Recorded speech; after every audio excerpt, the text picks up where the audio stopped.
First, a word about the opening music. I chose that. This was played, there were two pieces that are combined here.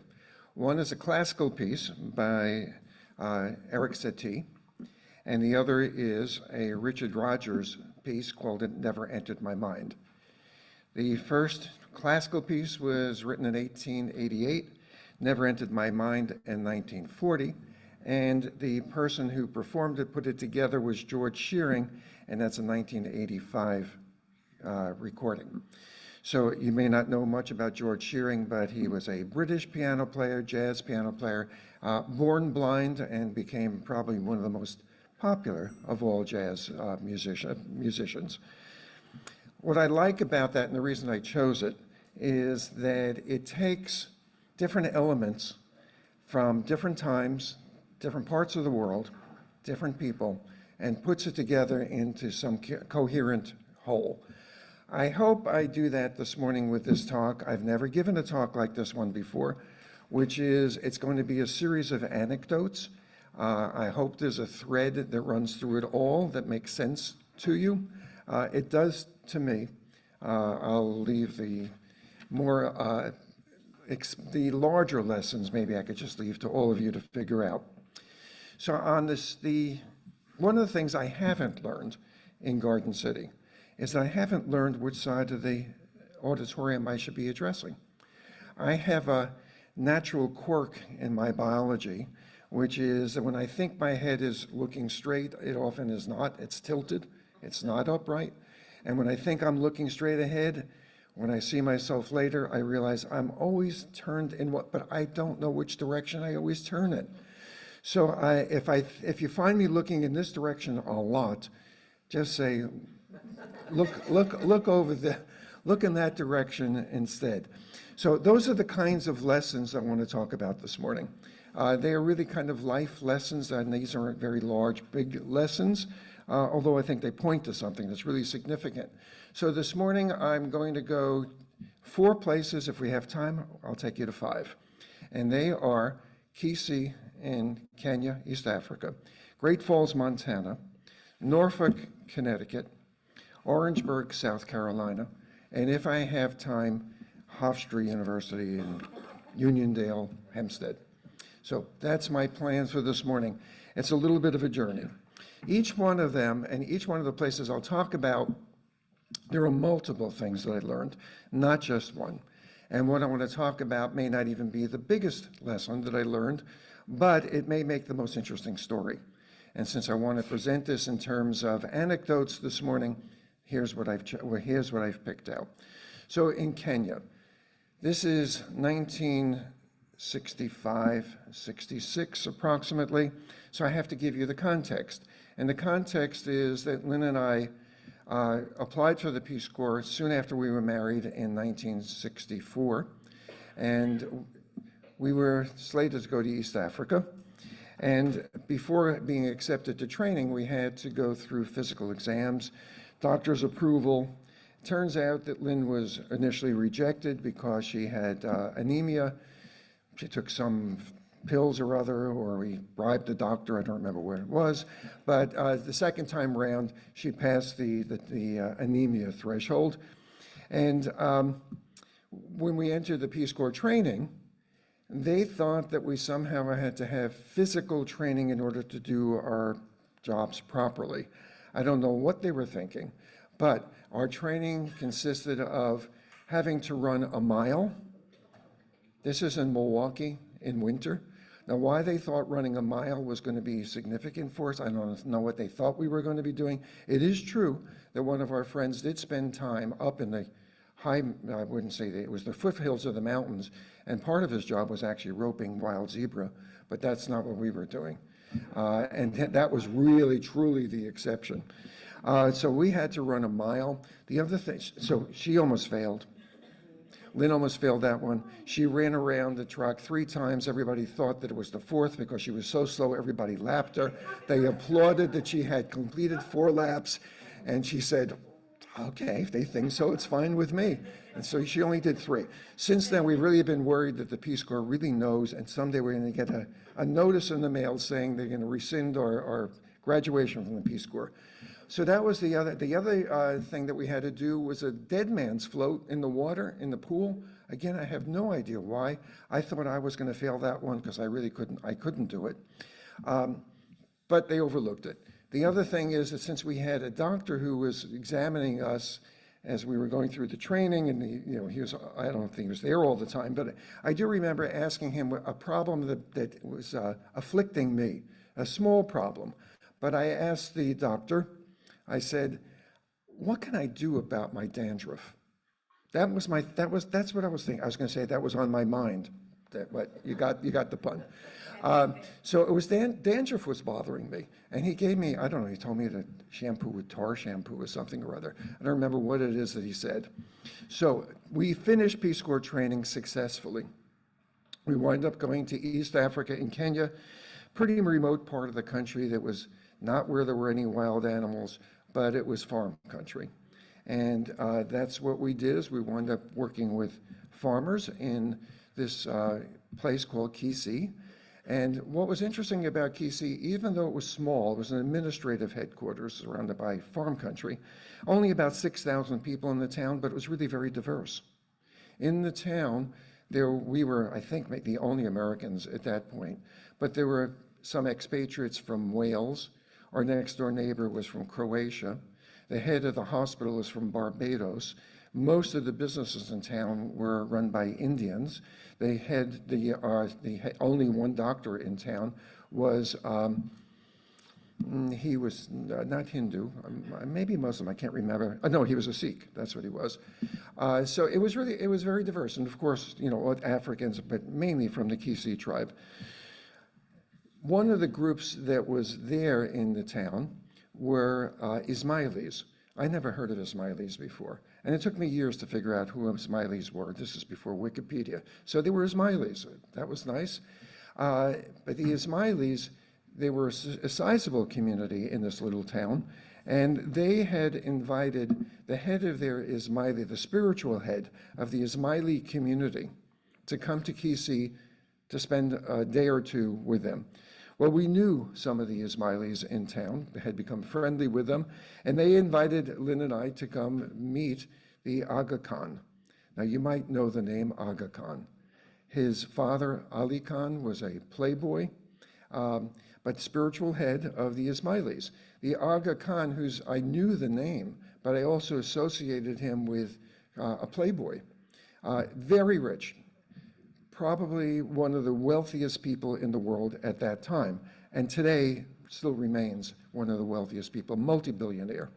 But he was the spiritual head of the Ismailis, and he comes to town, and we're invited, and to meet him, we all line up, and he's there with his nice black blazer and neatly coiffed and very stately. He was, I think, 32 years old at the time. Very handsome guy, very attractive. We're all standing and saying hello, greeting him. I shake his hand, and here is my lesson from 2 years in East Africa. This very, very wealthy man had a shoulder full of dandruff.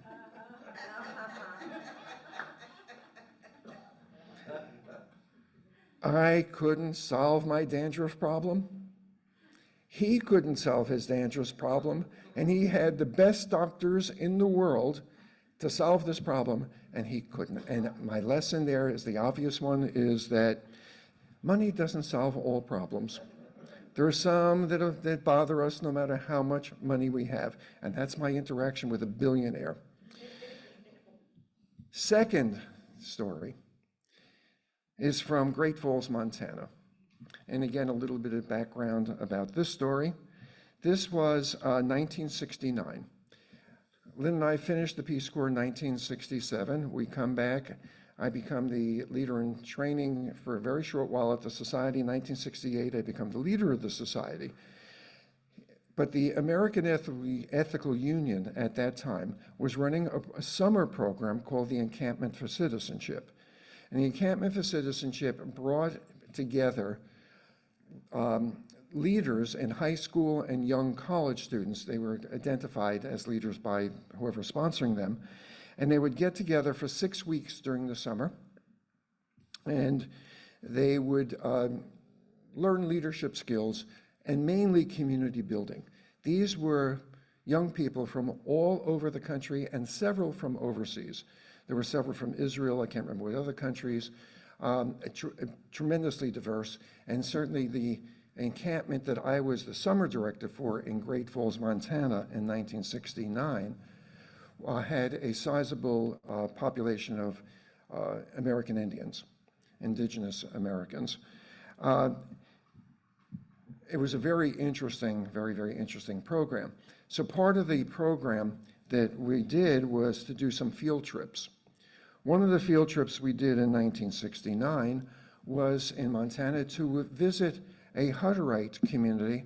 If I remember correctly, it was called the Star Colony.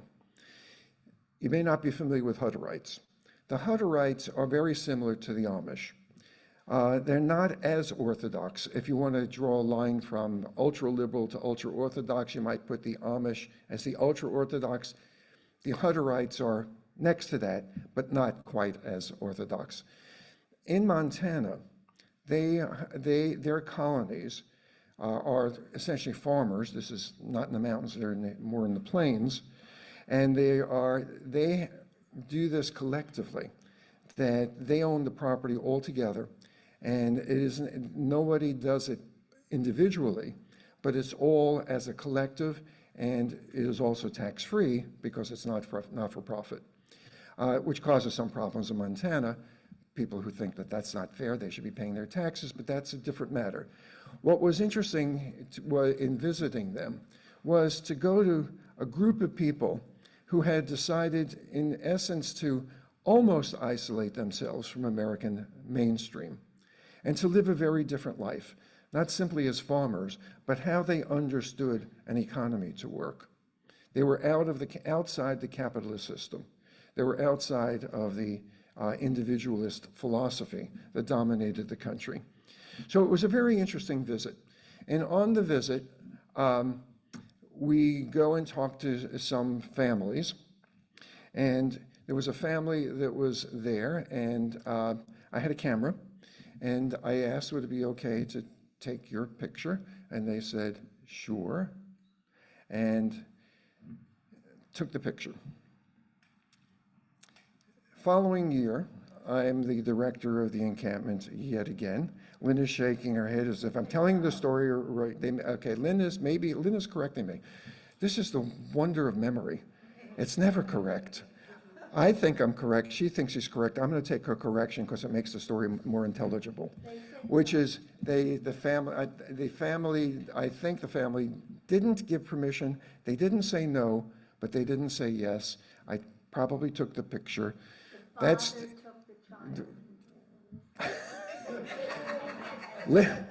I guess we're going to have 6 stories this morning. Lynn's will be the 6th.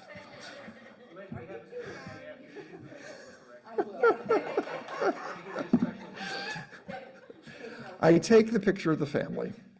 The following summer, I'm the director again at the encampment in Montana. Go back, and we again do a visit to the Star Colony. It was such an interesting visit. I had arranged that we were going to do it again. When we get there, one of the people in the colony, one of the people takes me aside and said, "You were here last year, weren't you?" I said, "Yes." He said, "And you took a picture of a family when you were here?" I said, "Yes." He said, "The family wants to meet you because their child has died." Now, I am thinking about my experience in Kenya. In Kenya, you're very cautious in taking pictures of people. Part of it because it's really intrusive. Another reason is it sometimes could be very patronizing. And for some other people, there is this notion that if you take their picture and you now have their image, you've somehow taken some of their spiritual life away. So there are some people you just really don't take their picture. And now, here this family is asking to see me because I've taken the photo, and they've had their child who's died. And I'm thinking, what have I done? They will think that somehow I am responsible for the death of this child. So I go back, they takes me to the family, and the family comes out, and again they say, you took the picture? I said, yes. And they said, thank you for taking the picture. And would you please send us a copy when you get home, because we never take pictures of people, and it's the only image that we have of our child. I thought I knew. I didn't know. I took what I learned one place and applied it somewhere else, and it didn't apply. I was wrong about that. So some of the assumptions that we make based upon experience turn out not to be correct because the contexts sometimes are so different that people make different assumptions. Third anecdote is from Norfolk, Connecticut, 1976. 1976, Lynn and I, with our two little kids, decide that we're going to take a cross-country trip, and we put stuff in our little Volkswagen Squareback, which is like a mini station wagon, and we're going to go cross-country and then come back, take, I don't know, 4 or 5 weeks in doing this. The first place that we're going to go is not on anybody's agenda of where they're going to go when they take a cross-country trip. And I chose this, and I can't remember whether Lynn willingly or reluctantly went along with this, but whatever I say, that's okay, she'll correct it, because I won't be right. So we go and take our 2 kids to Norfolk, Connecticut.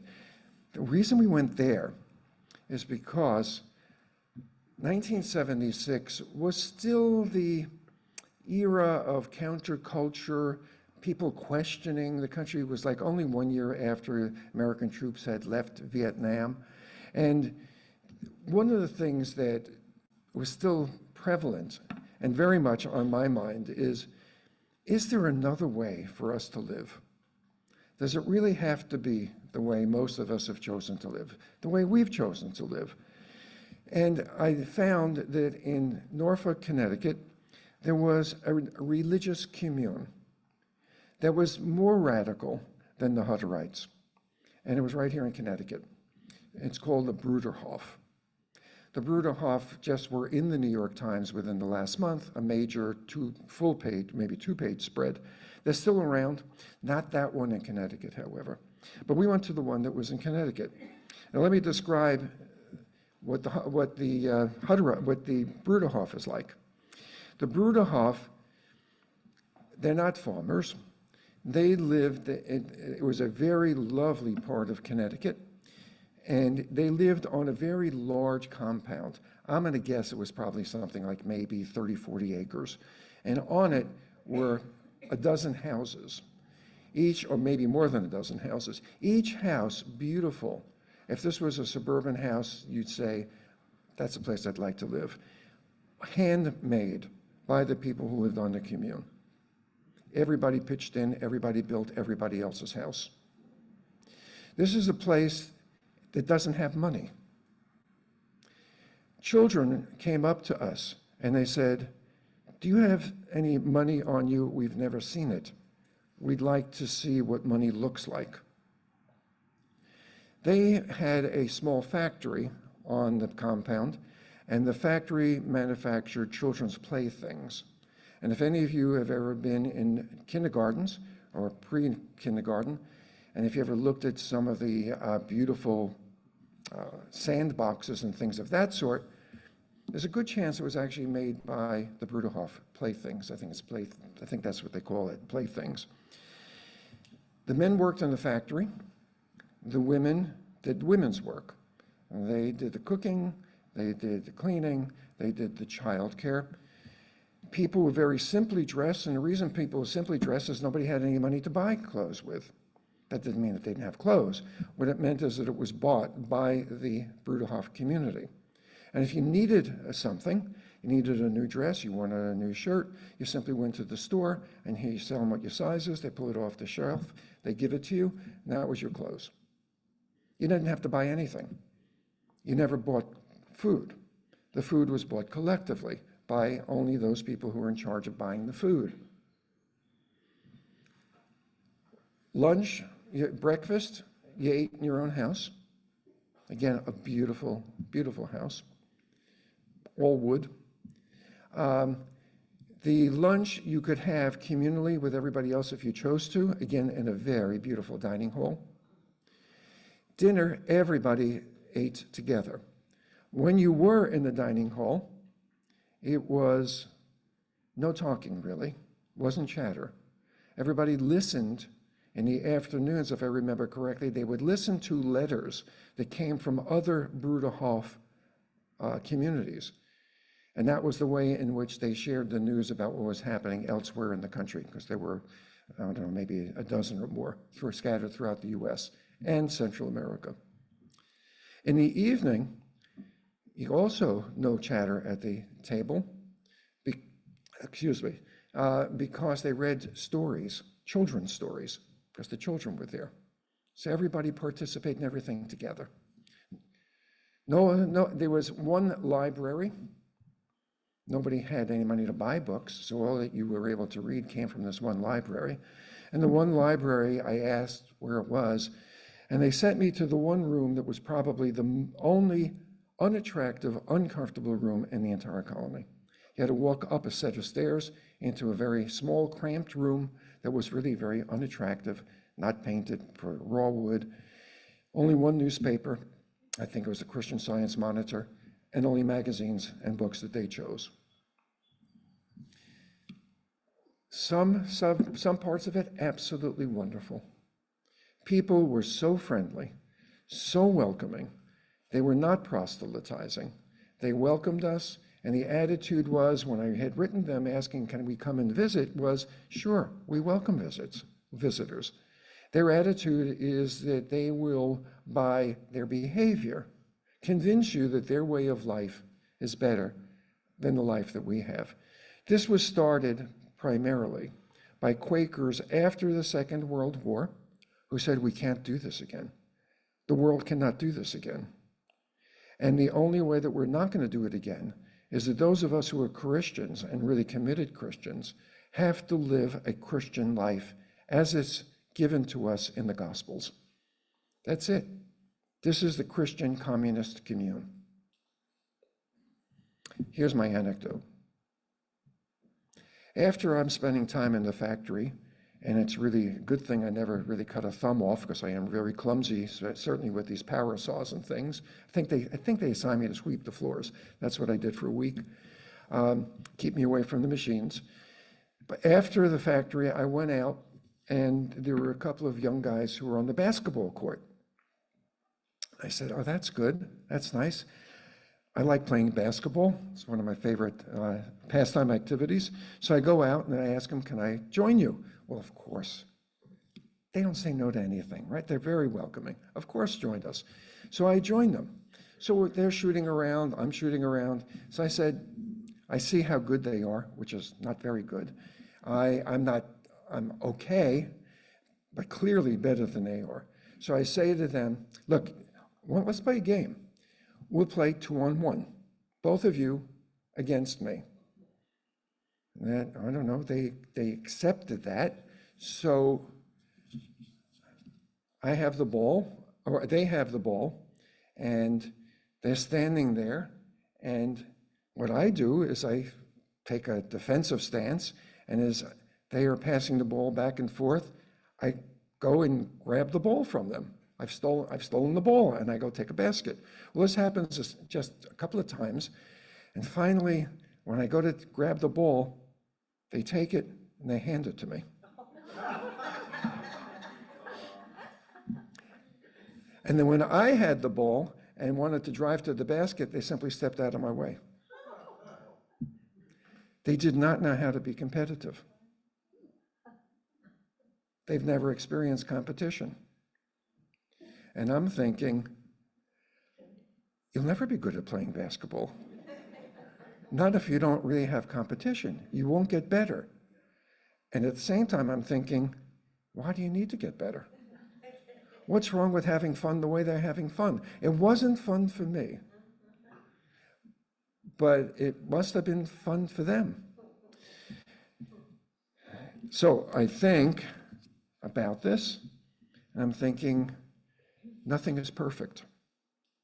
This idyllic Christian communist commune had some deficits in it that were too severe for us to accept as a way of life. That is, there was really no free thought. It really was everything being decided collectively and by consensus meant that, and we saw this happening, is that the decisions were made based upon the lowest common denominator. We are not going to offend the person who is the most sensitive. So the person who spoke up, I don't like this, to accommodate them, okay, we won't do it. It got played out on the beautiful pond that they had, where now the women were on one side, the men were on the other, and Lynn, who had come with a perfectly acceptable bathing suit, she couldn't wear it. They had to give her one where the neckline was up here and the skirt was down below the knees. Why? Because not long before that, somebody in the commune had said, you know, I really can't control my thoughts. I'm afraid about my behavior when I see women who aren't dressed fully. They said, well, okay, women won't dress that way any longer. I don't know what the women thought, but this is what they decided. I'm glad I had the experience, wonderful insights into another way of living, but with enough problems that we didn't really ever want to go back. My fourth story now is Orangeburg, South Carolina. In 2012, I went to Claflin University in Orangeburg. It's an historically black college established in 1869. Hofstra had an exchange program with Claflin where every semester a professor from Hofstra would go to Claflin, and somebody from Claflin, if they could find somebody, would come up here. So of course I volunteered to do this. I've never really spent time in the South, and I thought this would really be interesting, especially at an historically black college. So I went, and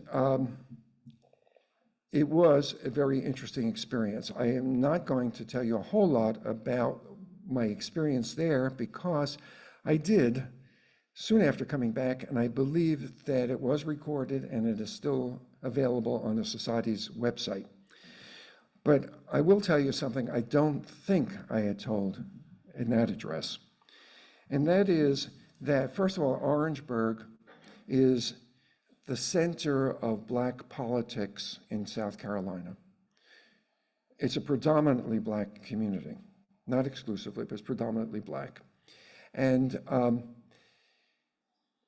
the representative from Orangeburg is, the name just flew right out of my mind, Claiborne. He's the head of the House of Representatives, the Democratic Majority Leader, or something like that, very high up in was that? He was. Well, he was the representative from Orangeburg. So I've never really been in that environment before, both the South and being in a largely African-American community. Well, I become friendly with a number of the students, and one of the students towards the end of the semester says, Professor, I've pledged for one of the black sororities here, which I never heard of before, and she says, I would like to invite you to come to my induction ceremony. Oh, that's really very nice. So I go, and it's in a small auditorium, actually a gym, and I'm sitting there and watching this induction take place, and that was a very odd experience, seeing that. I'd never been part of any sorority or fraternity induction before. And what happens during this induction ceremony is that those who are pledging are covered head to foot, and they have a hood over their heads. And they line up one behind another on the far side.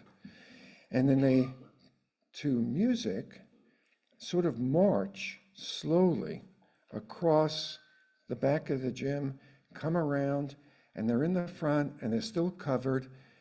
And I'm saying, I'm watching a slave auction. It was very odd. And then, one by one, they stand next to the person who is their sponsor. They ask the person some questions. The person responds. They take off the hood, and they are now inducted into the sorority. Obviously, those who participate in this and those who are watching it, and I was only one of a handful of white people in the audience, people who are watching it, that is a positive thing that they're watching. Is it representing liberation from slavery to freedom? Is it representing before I was not a sorority sister, now I am, so now I belong? I don't know. My reaction to it was, I'm not quite sure I understand this.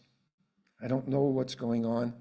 It doesn't feel to me like a good thing.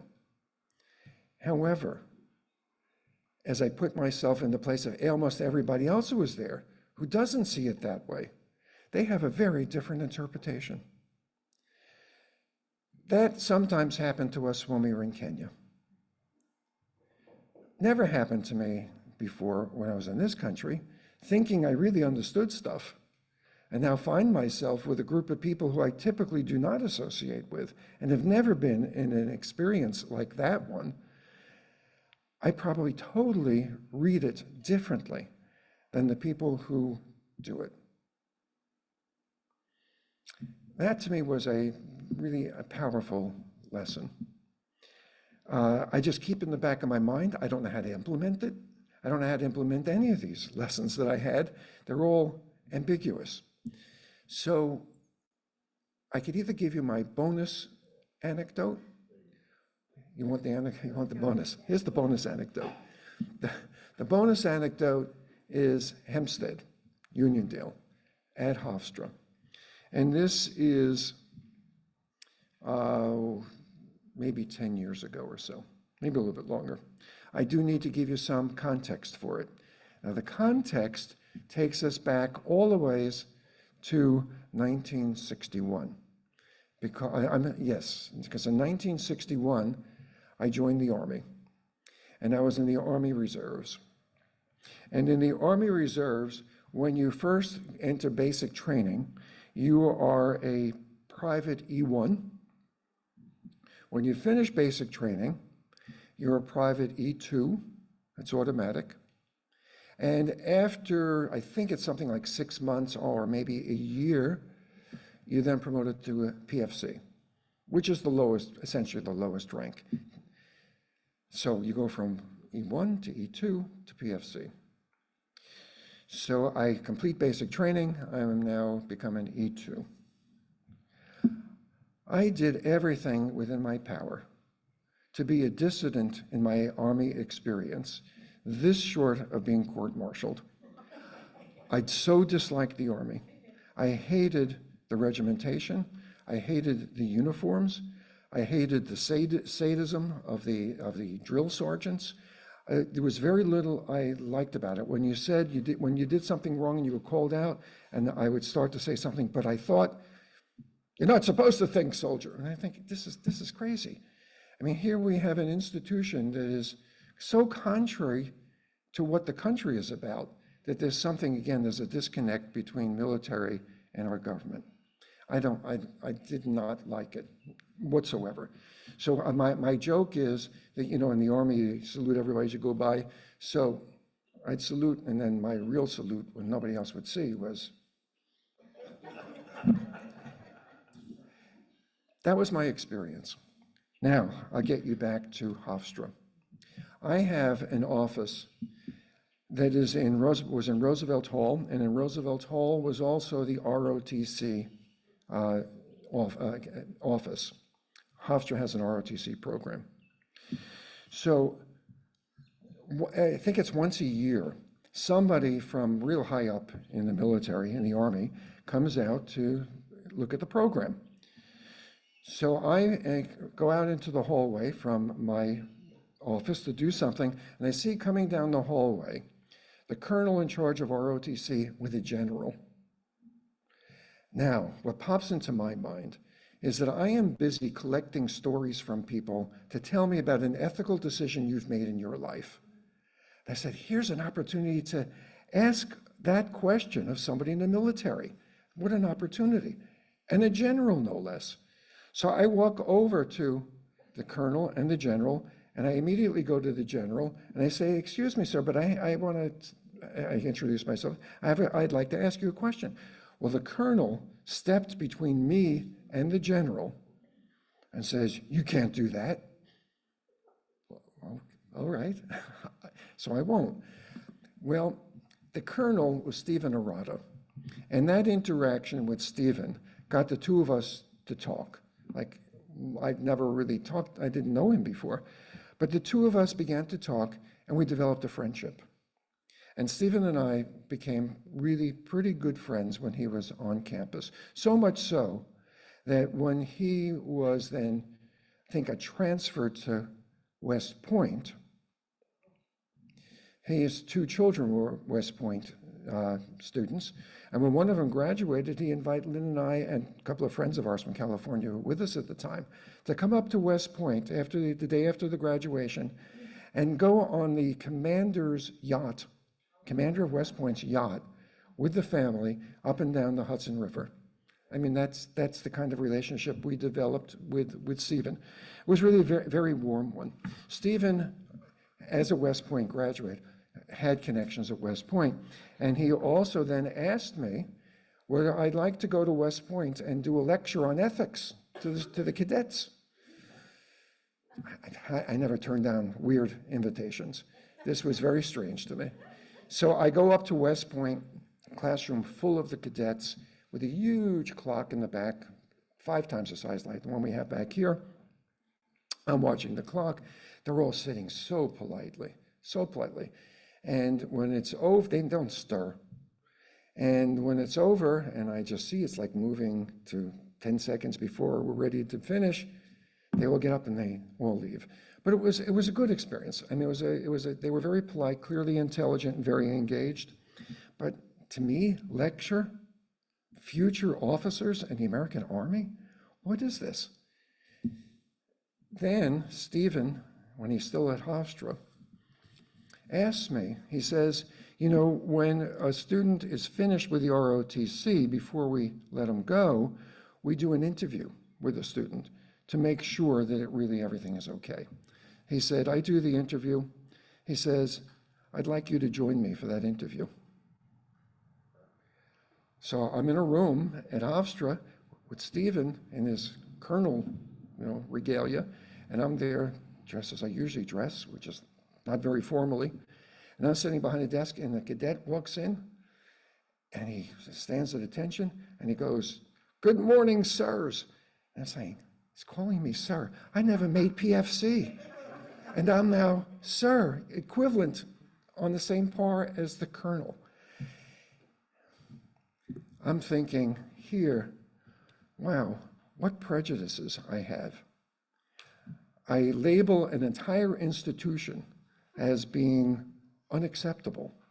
I label a whole group of people who may choose to spend their careers doing this and saying there's something wrong with them. And I meet Stephen, who's a second generation and now has his children who are third generation military careers, who are there because they truly believe that what they're doing is defending democracy. And in every way that I could find, Stephen was very liberal. It's a different way of looking at things. We don't always share the same conclusions based upon a shared set of values. This was, to me, a significant learning experience. So it is that I could find mutual respect for people who are decent people, whose values I share, who may reach very different conclusions about how to implement those values. Those are my 5 anecdotes for this morning. I don't know if we want to do the 5 minutes of questions only.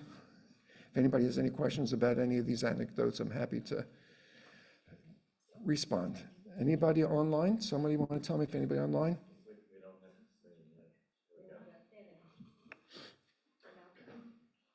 Nobody has a question. Oh, okay, Dorcas has a question. Dorcas, come up, or I'll repeat the question, but better if you come up.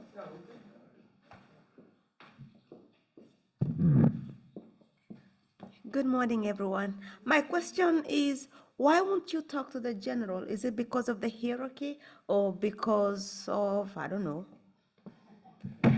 Why didn't Stephen want me to talk to him? Yeah, Stephen didn't want me to talk to the general because I hadn't gone through the chain of command. I mean, this is like, if this would be like if you see the president on the street, you just run up to the president, want to talk to him, and then suddenly you would say, a whole bunch of people would get between the two of you. Not that it was a physical threat, but it really was so far out of the protocol that for certainly somebody in the military, this was forbidden for what I did. I want to know if I learned my lesson about looking at both sides of the room. No. But nobody told me which side I really look at. Which side? I look at that side. They should have pointed it. All right, okay. So who has a question over here? Richard. Well, I did have a question that's related to the general. Well, it could be. First, I have to apologize for my phone. But the general, do you think after you got to know the colonel better, like 2 years later, do you think he still would have stepped in between the two of you or not? I believe that he would, and also I wouldn't have done it the way I did it. I would have talked to Arata first. I would have spoken to the colonel first. All right, so I guess, Rick, the rest of it's up to you.